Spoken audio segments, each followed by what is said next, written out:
Welcome to WatchMojoUK, where we're looking at the most scandalous series in British TV history. Ava, babe, please. I'm the Führer. Before we begin, we publish new content every day, so be sure to subscribe to our channel and ring the bell to get notified about our latest videos. Number 20, Dick and Dom in the Bungalow. Wake up, Dick and Dom, and get out of bed. Get yourselves dressed, there's a crazy day ahead. In the 2000s, few children would miss Dick and Dom's weekend morning antics. Their series was so loved, it won 2 BAFTAs in 2004. Despite this praise, many parents found it a tad too edgy for children's television. Such sentiments were motivated by Dom wearing a Morning Wood t-shirt. Despite most children not understanding the connotations, Ofcom was not happy. What did you put? I put bum. The majority of its appeal came from slapstick humor, which also upset parents. Many would have preferred educational shows for their children, rather than 2 grown men shouting bogeys in a library. Here it comes.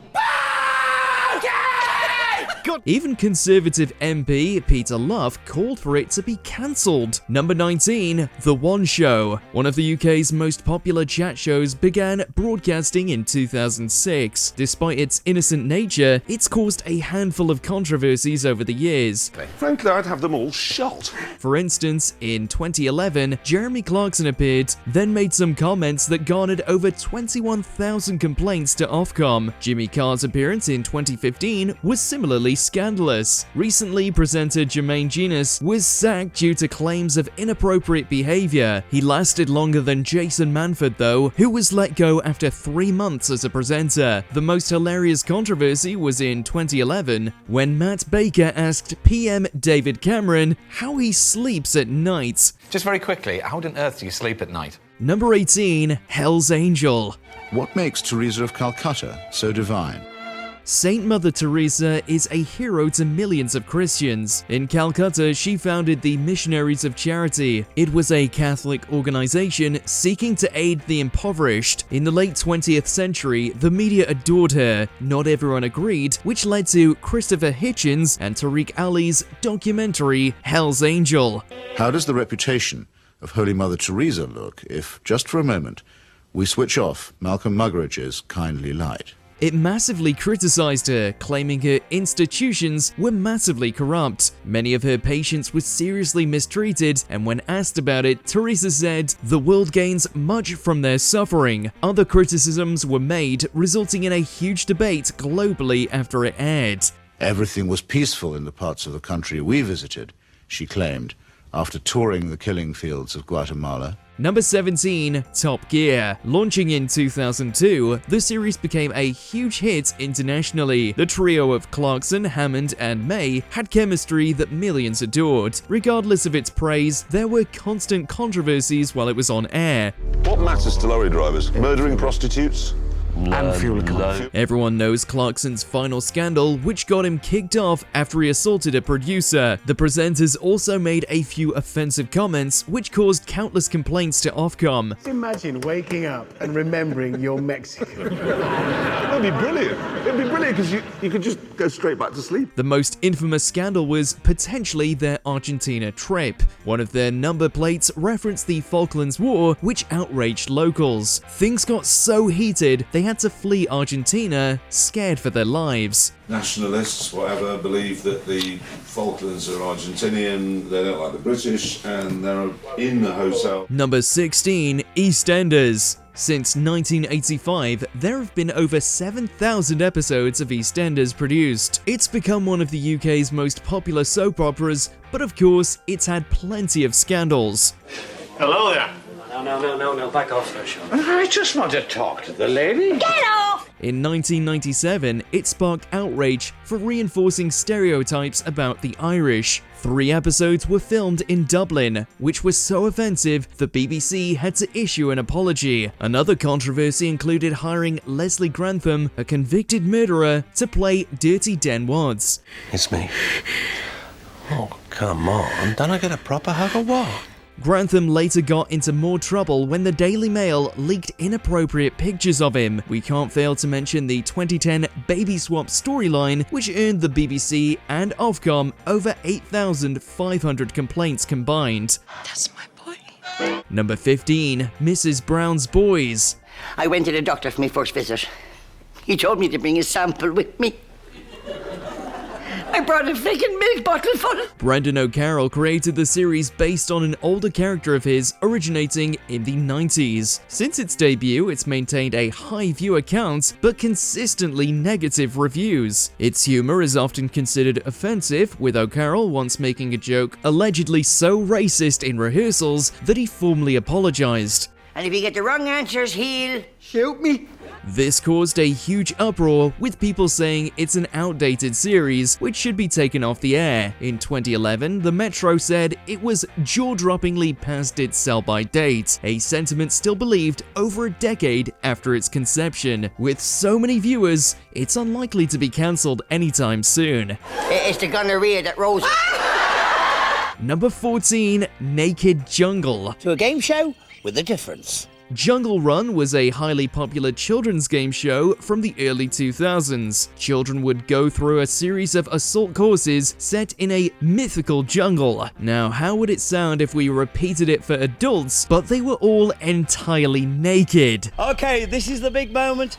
It doesn't sound appealing at all, but for some reason, Channel 5 thought it was good enough to produce. One episode was produced which garnered over 2 million viewers alongside plenty of complaints. Quite a few people praised it, saying it made them feel more confident about their bodies. Journalists, on the other hand, slammed it, with the Radio Times calling it the worst British show ever in 2006. Go on, Barbara. Number 13. Big Brother. In 2000, Big Brother became one of the biggest reality series of all time. It puts a bunch of strangers into a house together, then watches over them to see what drama ensues. It's not hard to predict that such a scenario would cause controversies. Numerous contestants have made offensive comments that caused outrage. Its celebrity-exclusive spin-off was even suspended in 2008 for wildly gross comments made towards Indian contestant Shilpa Shetty. In the end, Shilpa got the last laugh, winning the series. Number 12. Big Fat Gypsy Wedding. If you weren't important, why would people have children? There are approximately 500,000 travelers living in the UK. A study from 2018 found more than roughly 44% of all British people have negative feelings towards these groups. The 2010s reality series Big Fat Gypsy Wedding furthered these beliefs. Funny how things change, isn't it? Half an hour ago I was in a jail! Its advertising was considered incredibly prejudiced, and there's apparently sufficient evidence to say it increased abuse of this kind. Some say it also depicted minors in an exceptionally creepy fashion, warranting further criticism. Channel 4 apologized eventually, then refused to renew it for season 3. I've never seen anything like this in my life. Number 11. Brass Eye. So far, do we have it right or wrong? Let's have a look at the answer, Prancer. Thanks. Chris Morris's satirical current affairs program is still enjoyed today. 6 episodes were released in 1997, which weren't especially controversial. The main scandal was related to featuring politicians reading embarrassing scripts. In 2001, an extremely scandalous special was released. Good night, children. They're safe tonight. Are yours? It was written to satirize the UK media's handling of nonces. Various celebrities were also pranked, being told they were supporting a fake charity. It received over 3,000 complaints, and the Daily Mail called Morris the most loathsome man on TV. At the episode's start, 2 million people were watching, but only half of them made it to the end. They don't deserve punishment. They deserve garnishment. Number 10. Horn and Cordon. Matthew Horn and James Cordon rose to fame for Gavin and Stacey in 2007. This led them to produce an absolutely diabolical sketch show in 2009. Almost everyone hated it, even Cordon, who said it was a mistake. Maybe we are, but we don't give a shit. There were numerous homophobic sketches which reinforced harmful stereotypes. In response to the backlash, Cordon said, They're stereotypes for a reason. The first episode attracted a monumental 817,000 viewers, but the final had just over 400,000. Now the pair only collaborate to make Gavin and Stacey. It's much more acclaimed, likely because of Ruth Jones's contributions. Horn, solid as a rock. He's waiting. But Cordon, it seems to have gone to pieces. Number 9. Little Britain. Few series are as divisive as David Walliams and Matt Lucas's Little Britain. Some consider it the epitome of punching down, targeting every marginalized group you can think of. Hello, Mr. Dudley. Millions of people loved it regardless. However, what some considered a huge issue was that it became popular among children, who would repeat offensive jokes without understanding them. It's gonna fuck the power!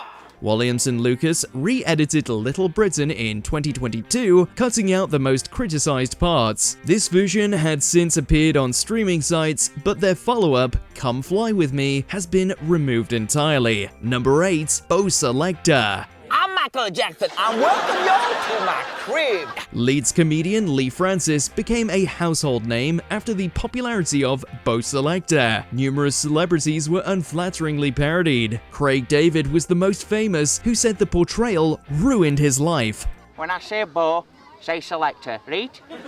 Bo.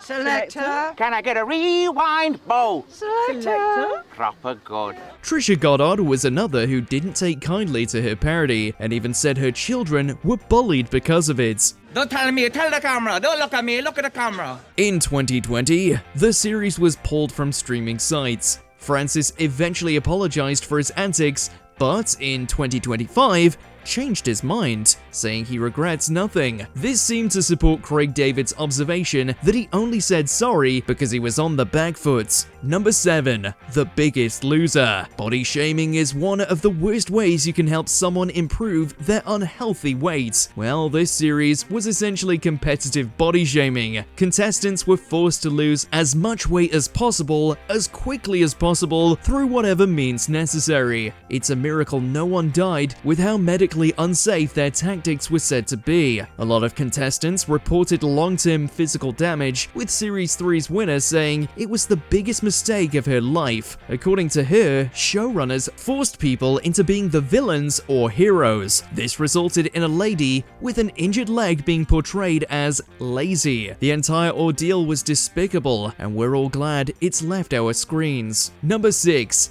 10 years younger.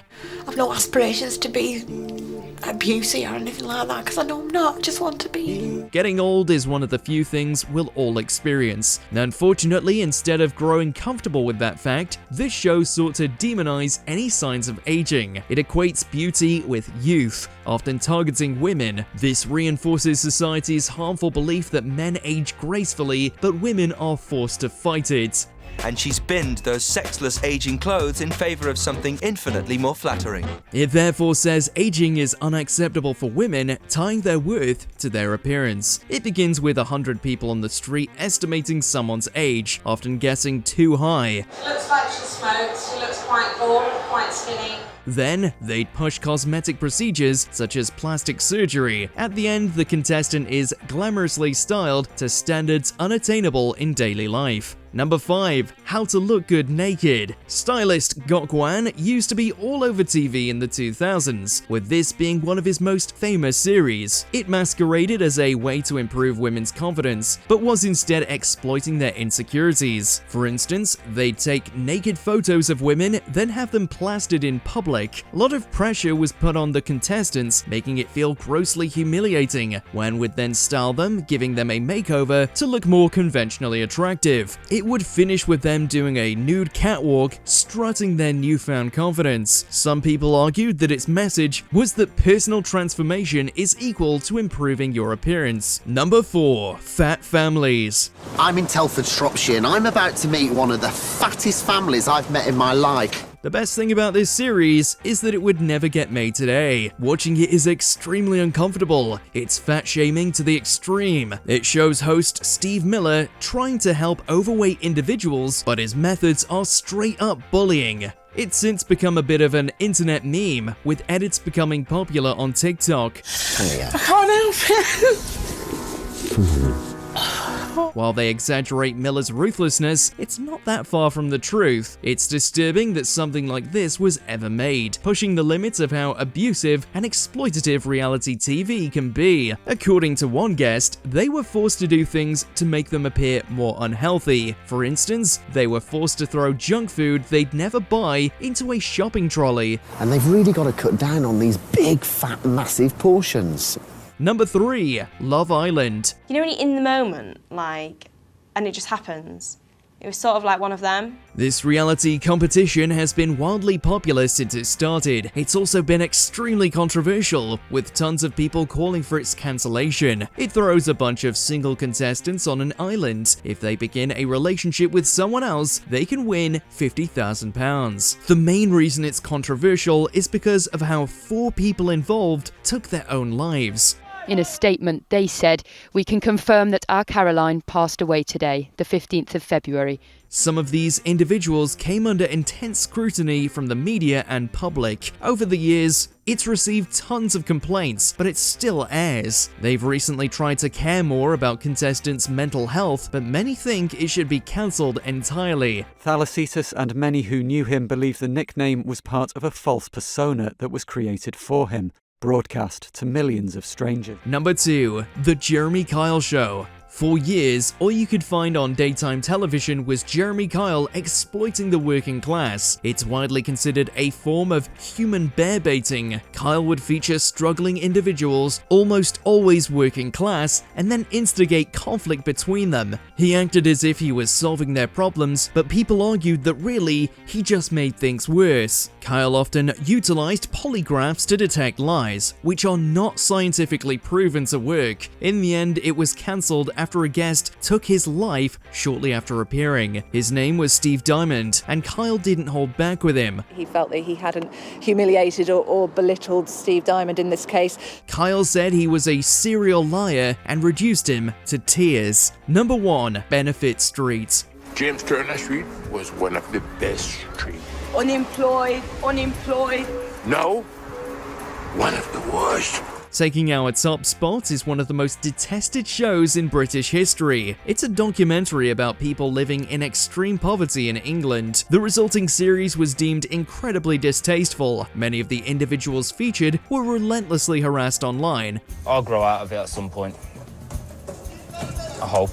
Even the series creator regrets making it. Ofcom and Channel 4 received hundreds of complaints about it, prompting an investigation into the series. They ultimately decided it wasn't a negative or offensive portrayal, like many complaints claimed. There was even a petition to get it cancelled, which got over 60,000 signatures, but failed to achieve its goal. It's like I'm out here every day. Yeah. But the stuff you see, you don't say nothing to no one. What do you think is the most outrageous show from British television? Let us know in those comments below. Do you agree with our picks? Check out this other recent clip from WatchMojoUK and be sure to subscribe and ring the bell to be notified about our latest videos.